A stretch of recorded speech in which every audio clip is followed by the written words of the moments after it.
Welcome to the Conscious Dominance Podcast, where Andrew and Eric, two dominant men in dom sub relationships, discuss how we approach our dominant roles from a conscious and loving place, and what we learn about ourselves through the deep intimacy that these power exchange dynamics make possible. Sit back and enjoy the show. Hi, it's the Conscious Dominance Podcast. This is Eric Patterson. I'm doing a solo episode. Just say I struggled really when it comes to it with showing up to these podcasts. I have had a hard time claiming to be dominant 24/7. And I've said this in previous podcast episodes that it's been tough for me to live that, and that it is a process that I've been through. And it's also hard for me to come on here and say that I know something or more dominant or power, or, any sort of place of expertise or anything like that. So, why am I even here, and why should you be listening to me? I'm somebody who's not necessarily has a background that might not even lend itself to being this person that could speak about this topic, other than lots of what I would perceive as what look like failures and look like a lot of self-immolation.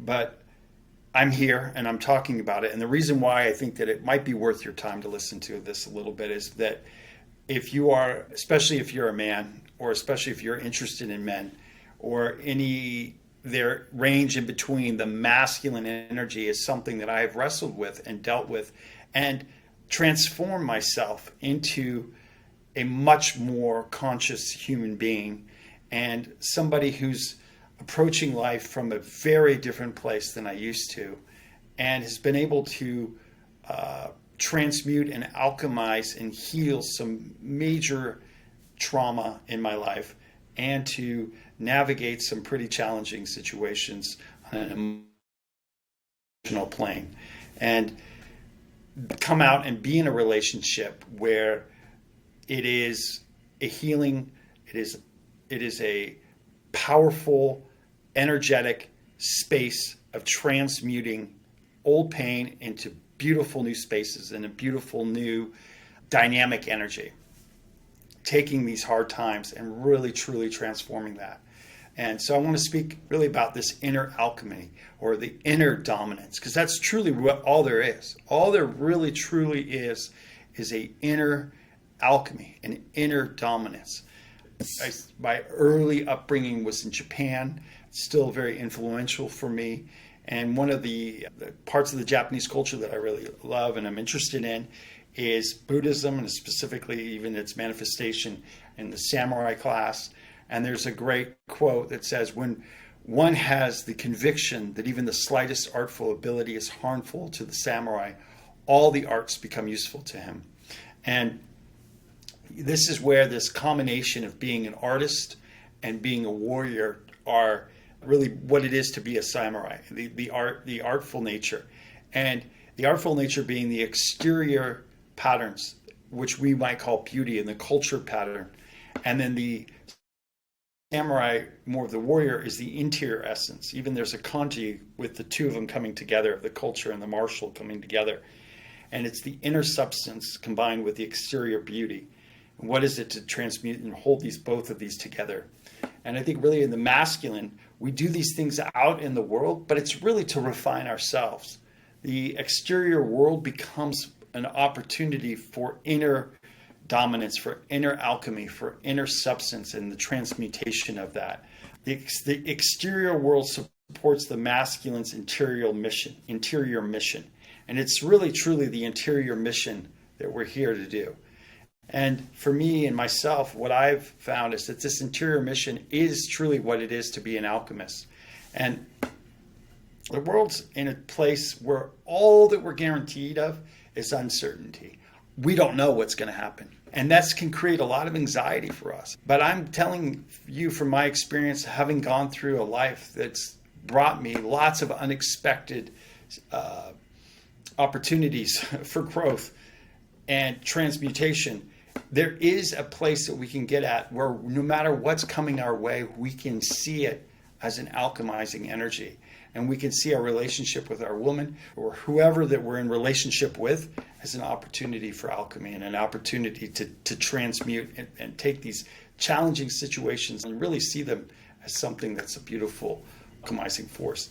When I was in the early parts of my relationship with Rachel, in a very beginning period of that time, I went through a period where I had what I might call is like a spiritual, just complete breakdown. I call it spiritual, but it felt in my body like my whole body was breaking down. I came to see that a relationship with a powerful woman is the most alchemizing force of energy that I've ever experienced.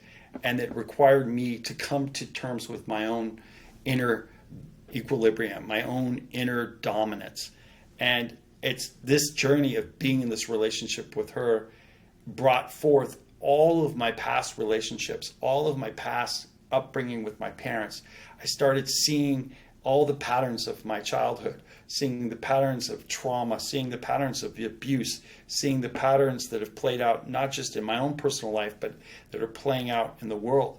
And seeing the way that power and my power has been, and the power of the masculine has been demonized as a problematic and as inherently negative. And so much of that, I think, comes from that there is truth that the power has been abused, but the masculine notion of power is not inherently a negative thing by any means. And it's helpful for me as I was going through and coming out of this place and this experience of this, what I've called Cape Fear, and kind of reconciling with my own power and my own place as a man.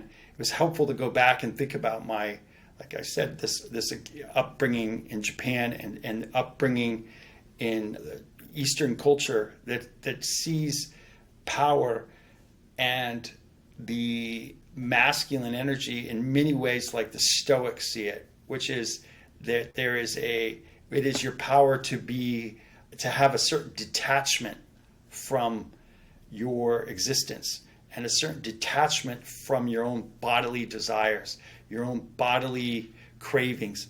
This adage of a certain distance from it that is very much like a Buddhist, it's very Zen, has been a necessary place to aspire towards and to live from. And it is really truly what it is to be an artist with the masculine energy, because when it's just purely from that reactionary place and there's no gap in between the stimulus and the response, then I'm just acting from my pain body. I'm just acting from a pissed off, angry place, or I'm acting from my lust, or I'm acting from my impulse, or I'm acting from somebody else's ideology, and I'm not creating that gap.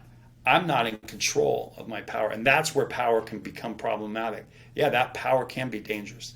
It's like, there's this John Gray, Men Are From Mars, Women Are From Venus book. He talks about when a woman is upset, the man's on the couch. When a man's upset, his anger, it is dangerous. It causes problems to people, to themselves or to other people. And I think so many men feel that. And they feel that their rage and their power and their strength has been either a problem to themselves or a problem to others. And so how do we navigate our own inner passion, our own inner anger, our own strength?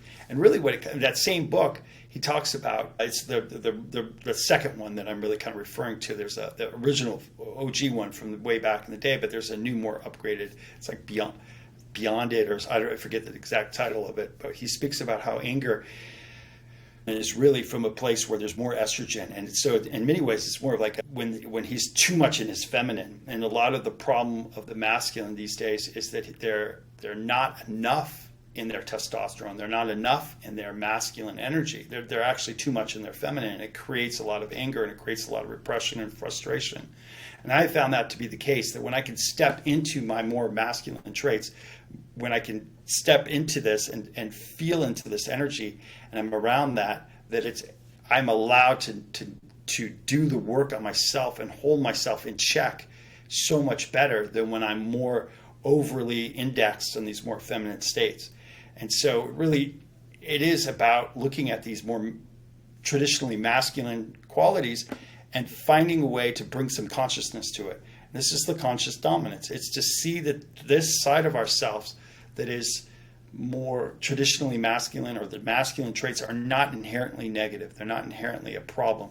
And this, again, going back to this, I love this just recently been looking at this book by a samurai. It's by Tsune Tomo. When one has the conviction that even the slightest artful ability is harmful to the samurai, all the arts become useful to him. That quote comes from that. He also says this great quote that says, I don't know the way to defeat others, but I know how to defeat myself. I think that's a great quote with this as well. And what he gets at is that really, truly, when we're able to defeat ourselves, that we can then act from a place that's and alive in the moment to defeat the other. And he says another place, above all, the way of the samurai is that you do not know what is going to happen next. And so it's really creating this capacity to be alive in the moment and just to act, just to be spontaneous to the moment and not overly controlling our external environment. And this is where it's inherently built in when we're with a powerful woman who has a voice and is very much in her feeling world and very much in her feminine expression. She's inherently going to create a situation that will allow us to not know what's going to happen next. And if I'm a dad, I'm with teenagers, I'm also going to be dealing with that inherently. Also, this day and age that we live in right now, it's all built into this. And instead of feeling like I am the victim of that, or I was born at the wrong time, or how dare these people that screwed up the situation, or this thing over here, or this problem over here, to look at all of it as an opportunity to be an artist and to be an alchemist. And that really, to be an artist is to be an alchemist. To be an alchemist is to be an artist. And to be a warrior, an inner warrior. And that as we are an inner warrior, an inner artist, and an inner alchemist, these things we're able to bring these forth out into the world and really bring them out in a way to be out in the world with it. And how is it to move away from indifference and to find a detachment that's not indifferent? Find a detachment that's full of love. Find a detachment that's full of passion. Find a detachment that cares. Find a detachment that gives all the fucks, but is not there needing it to play out in a certain way. It's able to observe it, much like someone who's a gardener who's allowing the garden to be a little bit on the more wild side, or an artist who's allowing the painting to drip and move in directions that were unexpected, or an improv artist or an improv comedian that's able to play off the crowd and really work with them in the moment and see what's happening, or a surfer who the waves adjusting and is able to ride the wave in a certain way. All of these situations give us fodder for that. It's the same thing when it comes to our life.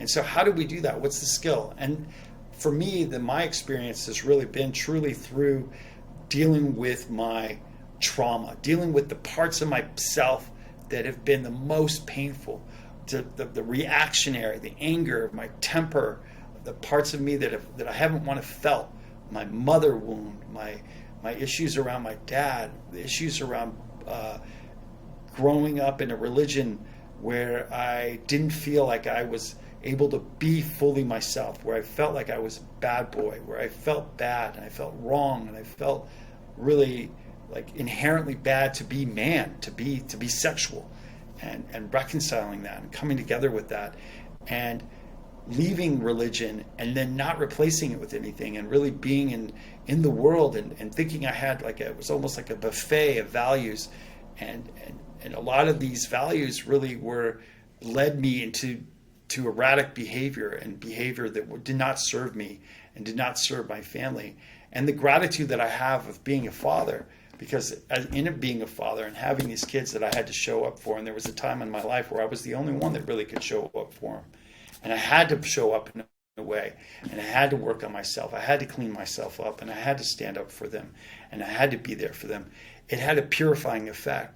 And to see the reaction that when my reactivity and my anger didn't serve the situation, that I couldn't couldn't be done through force. It couldn't be done through yelling. It couldn't be done through just pure anger. I had to work on myself.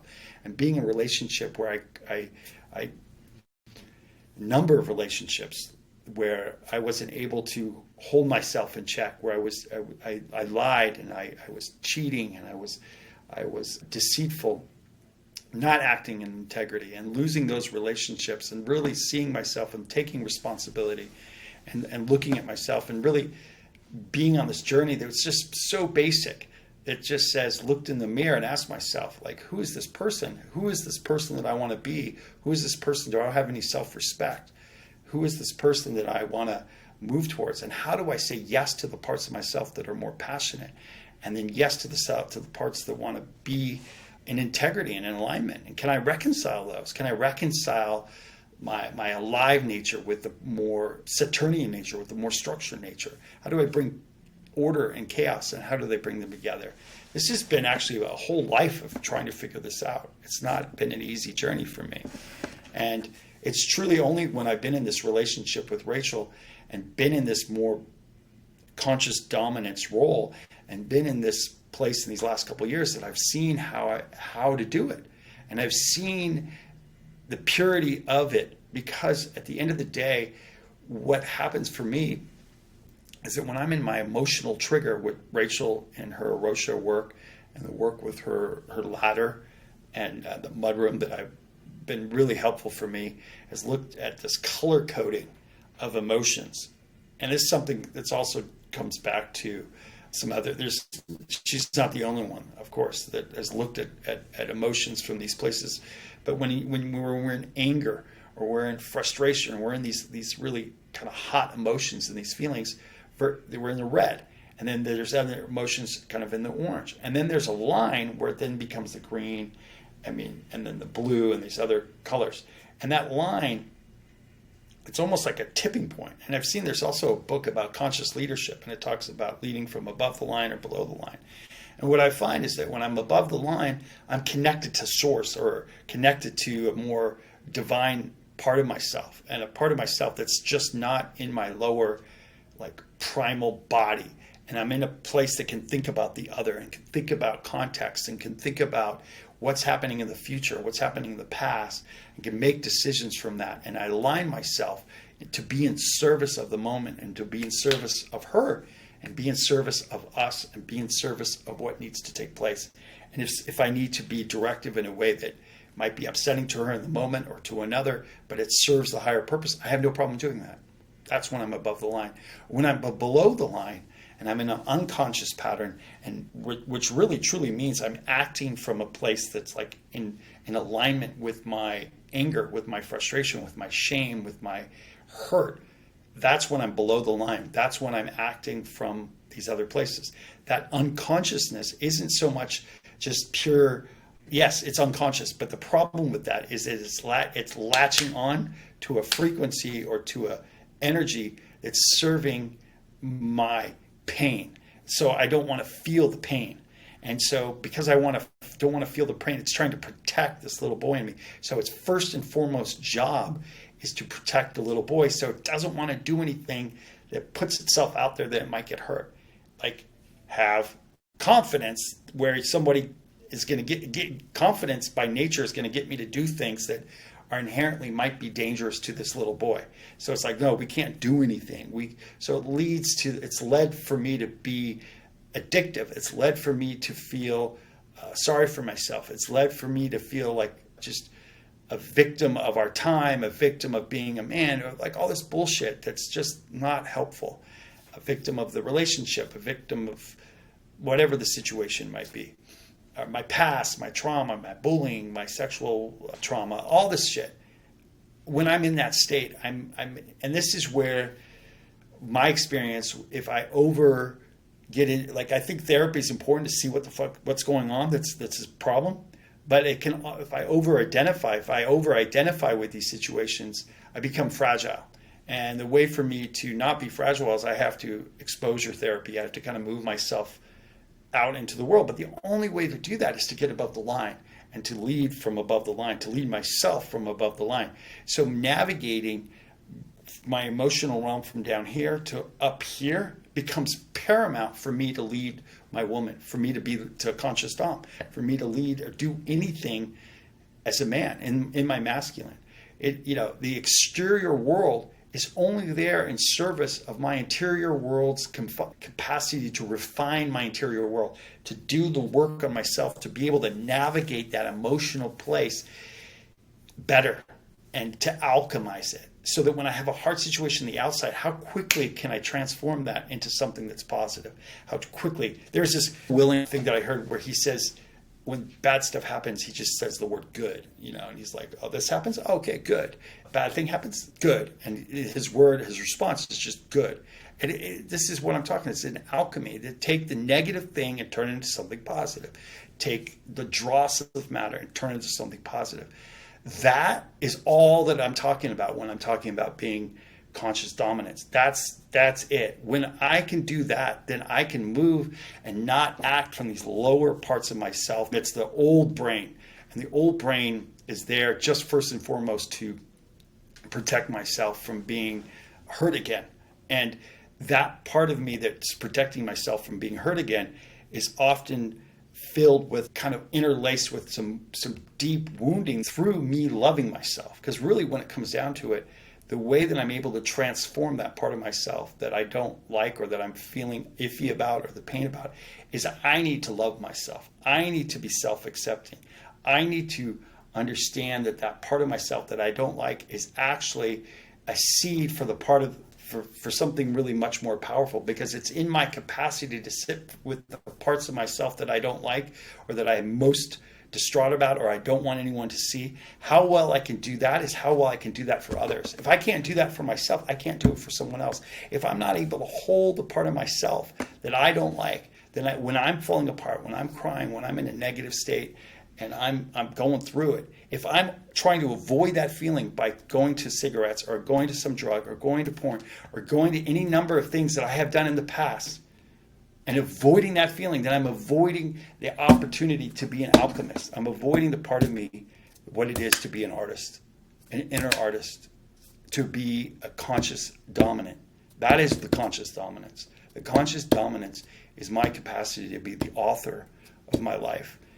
Conscious dominance is the capacity for me to direct my emotional world, my feeling world, my interior world in a way that the exterior world doesn't impact.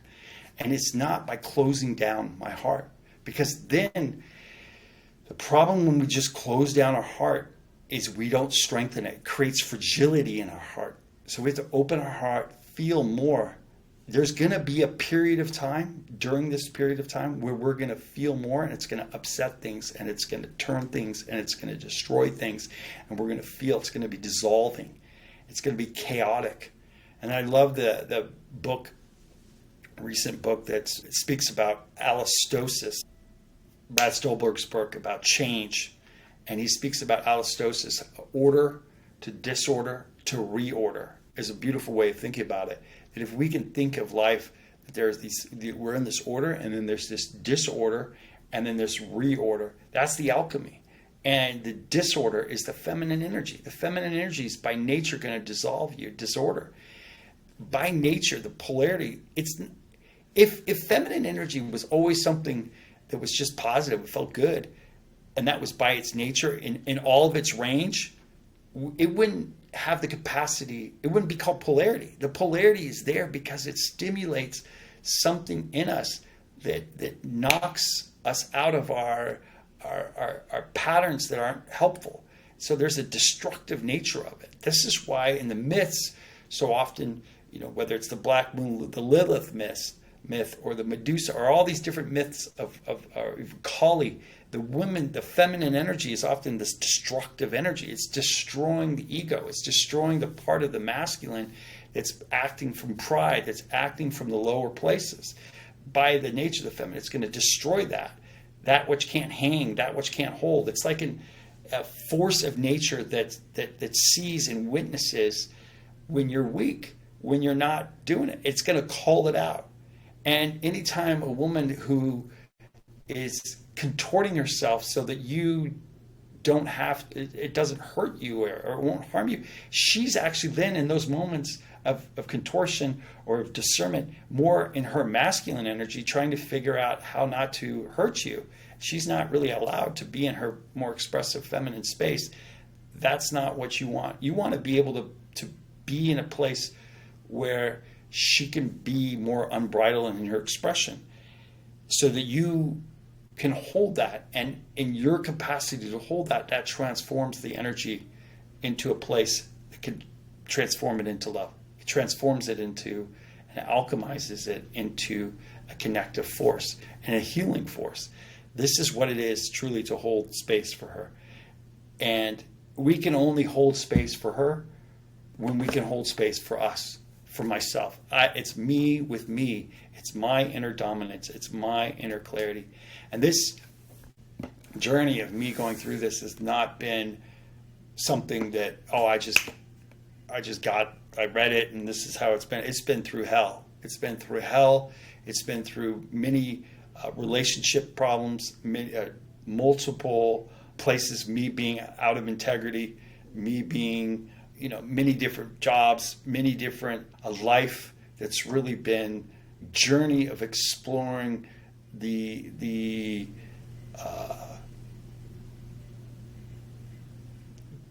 fragility of my interior and breaking those down and finding where my weak points are and breaking down and then building it back up and breaking down and building it up. And if I can claim anything, it is really being an artist. I feel the most comfortable with that label, but even with that, I've had to come and break that label down and leave that and then come back to that and see that from a new place and see that from a new place of understanding. Because all of it, if we get too attached for myself, if I get too attached into these places of identity, it's become a problem because there's a fragility in it. I need something from that. And I think the more that the less needy I can become, the more detachment that I can feel, the more that I'm able to feel free. And in that freedom, my natural state is a state that I might call love. It is the state, because so many of these other issues and challenges, all this other stuff comes from our pain. And so how can I move through that pain? Well, the only way to do it is sit with my pain and feel it and sit with it and feel it. It's interesting. Like had some, how can I feel the pain and hold it and sit with it and hold it? And it's a very physical thing to do. It's in the quiet. It's in the dark. It's in the metaphorical and literal quiet and dark of loneliness. It's feeling the shame, feeling the worthlessness. It's feeling all of these frequencies that I don't want to feel, feeling them and being with them. And then for a glimpse of a moment, can I feel this other part of me that's not that has like a little distance from that is a little detachment from that? Is there a little spaciousness from that? And as soon as I can feel that, then I can start to feel myself being loved by somebody. And that's me, but it's not me. It's something beyond me. And then all of a sudden, I don't live from a place of artifice anymore. I don't live from a place of neediness anymore or proving energy anymore. I'm not with my woman trying to get something. I'm not with my woman trying to prove something. I'm not with others doing those things. I'm living from a place that is true in the moment and that feels spontaneous, that feels alive to the moment. It sees the context of the moment. It sees the moment that I'm in. It sees where I'm going and what's about.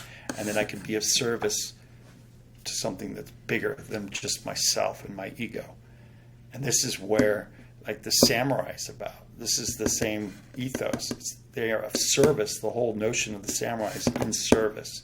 What am I in service to? I'm in service to my values. I'm in service to something that is this alchemizing process, this conscious dominance. And the conscious dominance really comes back to awareness, because consciousness is awareness. When am I becoming aware of? I'm becoming aware of the pain parts of myself and not being afraid of them. I'm feeling them, and I'm able to move through and transform myself. When I'm in those lower places, the anger part, the frustrated, the red part, these different places in my body that are how can I move those and transform those and alchemize that? I can start to feel something else, and then I can be the driver of my feelings. And I can choose how to feel and to move up and down. I think about this with art, as when you're in, myself, I'm so grateful for art as no matter where I'm at, no matter what view I'm looking at, no matter what situation I'm at, there's always an opportunity to look around and see the combination of lines and colors and shapes as something that can be beautiful. There's always some way, something in the moments around me that is a exterior pattern that speaks to something that's transcendent. And art has taught me that. Art has shown me that. Artists have shown me that. And that it's not just what we're seeing on the exterior, that there's something beyond all this. And the exterior pattern is beauty. There's a beauty that underlies everything.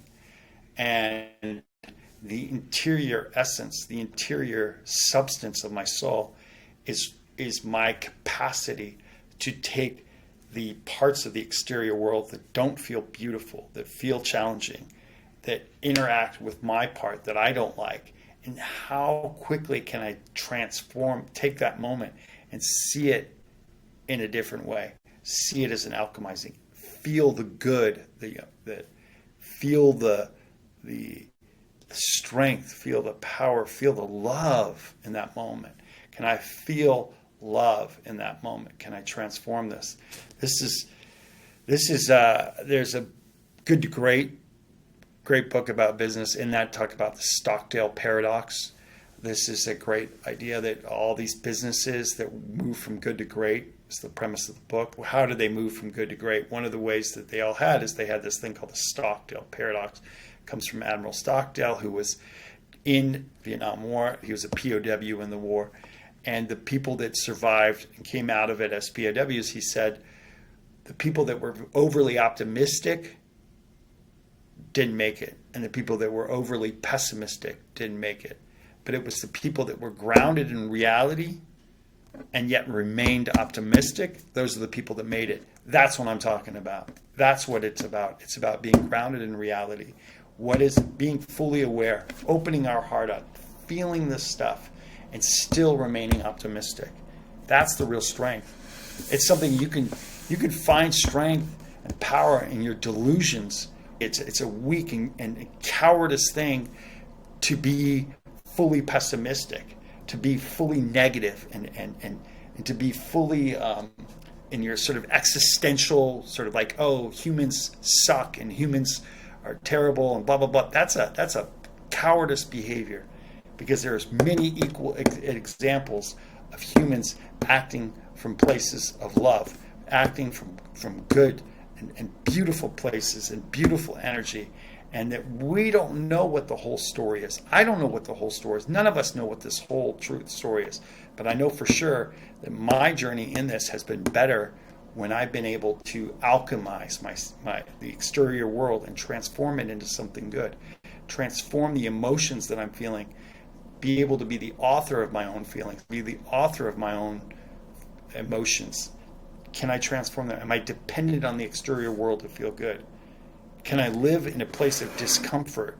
Do I have to have things turn out the way I want them to? Can I take an injury or a negative situation? Can I see where it's positive quickly and learn from these things and transform these things? That's what it is to be a dominant. It's not about getting all the things that I want. It's not about getting all of my pleasure met. It's not about making more money. It's not about all this stuff. It's about being able to take negative situations and turn them into something that is, I don't want to say positive, but is a certain equilibrium to it, is an equanimity to it. And to take the positive situations and not get overly struck by them either. I mean, this is also what I have found, how I'm able to navigate sexuality and how I'm able to control myself in those moments of extreme excitement or extreme negative. I can remain hard, I can remain erect by being in this place where I'm detached but not indifferent. And I can remain passionate but detached. I can remain a certain distance from the whole experience while still experiencing the whole experience, while having my heart open, while feeling it. That capacity to do that and navigate that, you do literally feel like you're a god. You feel something that's beyond. The world could be going whatever, and you feel it all slow down. It feels like something else is happening. This is where all of the fodder of life becomes our opportunity to be mystics and to be alchemists and to be in this journey that's not where I'm defeating others, but I'm defeating the lower parts of myself. Going back to that quote, I do not know the way to defeat others, but I know I know how to defeat myself. And we can take that to see the parts of ourselves where, like, oh my God, I have to protect this part because if I let this part rule myself, I will completely be a victim of it. Or can I take this and feel this and honor this and love this, and can I memorialize it and alchemize it and transform it into something that's more that transforms this. This is where the importance of honoring the different parts of ourselves that have been of service but are no longer useful. Can we honor the parts of ourselves that have been fully frustrated or anger or ashamed or all these things? Or are we just banishing them away and they're no longer of service? Thank you. Every emotion has its place, and all of the feelings that have been within us, they all have been a necessary part of our journey. And just like as an artist, when I'm seeing the painting, and that there are certain parts of the painting that I've covered up, it adds to the painting. There's a certain patina, there's a certain sort of life force from that feels when you see you're with a painting that's had a transformative power to it. It's the same with a person. When you see a person who's been through something and has felt things that are like, and then transform them and been through it, there's an authenticity in them, a life force in them that is healing to be with. You can feel them in that. And I'm starting to feel that. I'm starting to feel that with myself, first and foremost. This is what I have been able to do for myself. And I come from some friends and family where they haven't been able to do this. And there's been real despair and suicide and mental illness and destructive behaviors. And I'm not alone in having family with that. And I see how important it has been for me to do the work on myself and my interior world to transform myself. And that whatever's happening on the external world, that I can be impervious to the ups and downs and fluctuations of it.